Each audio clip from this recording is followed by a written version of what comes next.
Joseph Vijay எனும் நான்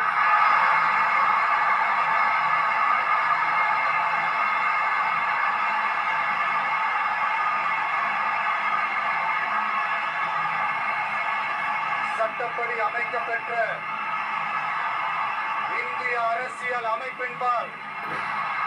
உண்மையான நம்பிக்கையும் மாறா பற்றும் கொண்டிருப்பேன் என்றும் இந்திய நாட்டின் ஒப்பில்லாத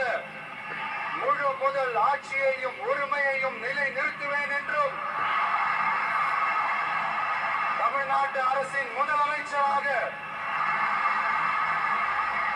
உண்மையாகவும் உளச்சான்றின் படியும்